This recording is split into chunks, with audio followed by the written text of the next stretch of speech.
I can't tell you how much of a relief that was, Mr Chairman, after you've been tantalising the Labour opposition by darting your eyes around the House. Can I just say to the previous speaker, I have news for him. I have news for him. Wogistan is a landlocked country. There will be no boat people from Wogistan because they have no ocean. They have no ocean. The chances of Wogistanis invading New Zealand by boat is exactly the same as Martians invading New Zealand by spacecraft, Mr Chairman. In fact, why has the national government not got an anti-Martian clause in this tawdry bill? There is no protection from alien landings. And there is exactly the same probability, Mr Chairman, of an alien invasion from Mars as there is boat people from Indonesia or Wogistan, Mr Speaker. Exactly the same probability. Mr Speaker, in all seriousness, I would like to recall a tale of two leaders. It was my privilege to be... Mr Chairman, I don't know if the member... Point of order, Mr Chairman. Point of order. Order. Mr Chairman. Point of order. Mr Chairman, it's not often that I take a point of order seeking the ability to give my remarks in regard to a member sitting on the same side of the House, and I'm sure he will do us the courtesy, now that the initial humorous introductory period of the remarks are over, to engage in reasoned debate on the substance. Excuse me, I'm the chair. The member should be addressing me, not the member. He's falling in... No, just stay seated, please. And he's falling into the same sort of habit as using points of order for other points of view. Can I just say this? While I accept that the House was too rousy, when the member began, he did say some rather insightful things that may have generated the response, and he has to take some... No. All right. Point of order. I just want to check. I don't think you meant... I think you meant inciting, not insightful. Yeah. Right, thank you. Order. No. Well, I've dealt with those points of order, but Dennis O'Rourke has a point of order. And look, it's time we moved on. I hope this isn't trivial. I just wanted to respond. No, you can't respond. David Cunliffe. Mr Chairman, I take your guidance and that of my learned, very learned colleague, Mr Mallard, that I need to move from insightful with a C to insightful with an S, and I shall try to do that, Mr Speaker. That has confused the minister opposite. He has no idea what I'm talking about. No idea, but never mind.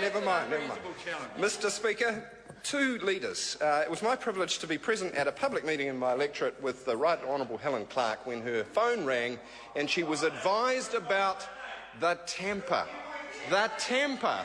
Do the members opposite, does the member for dairy conversions remember the temper?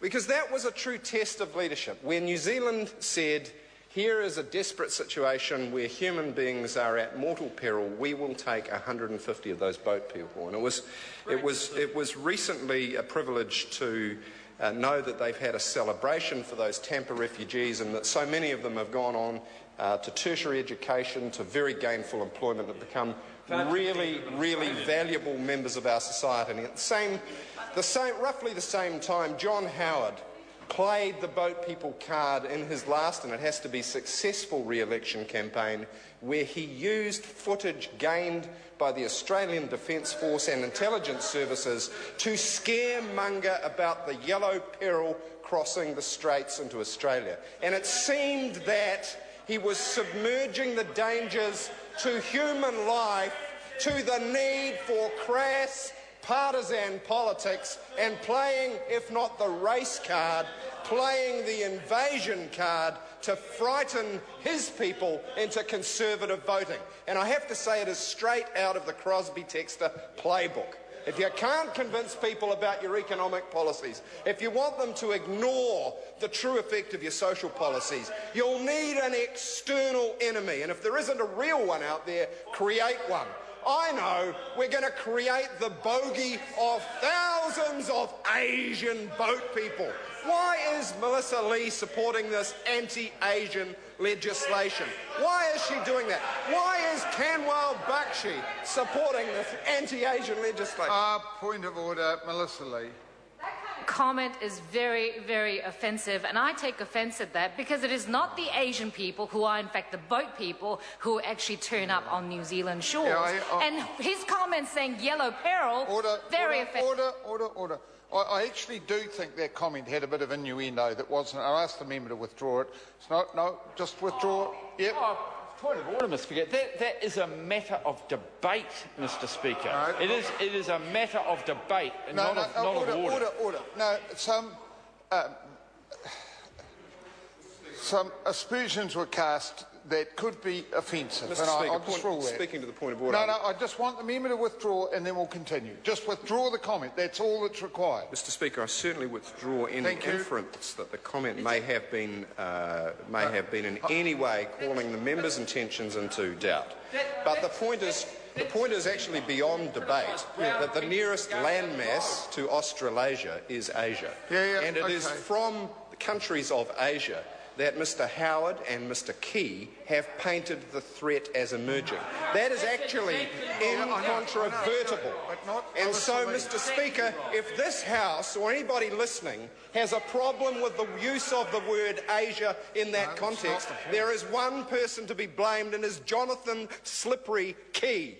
Jonathan Slippery Key. And I withdraw that comment because, of course, it's outside standing orders to use someone's other name. A point of order. Honourable Anne Tolley. Mr. Speaker, I understand standing orders require that you use the correct name. Now, all members, I will rule on that. All members are honourable members. The member will have to withdraw that comment Not only withdraw, but apologise for that one, Mr. Speaker. Now, let's proceed. Mr. Speaker, a tale of two leaders. On the one hand, a leader who put humanity above politics, who took a political risk to save the lives of 150 young Afghans who have gone on to be very upstanding citizens in New Zealand.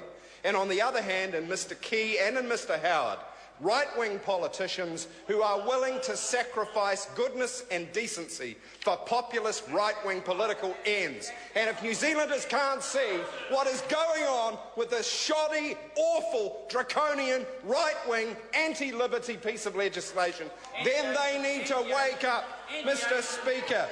Mr. Speaker, and it is not just this bill. It would be, Mr. Chairman. Mr. Chairman. Ross. Mr. Chairman. Sue Moroney. Thank you, Mr. Chair. And I know that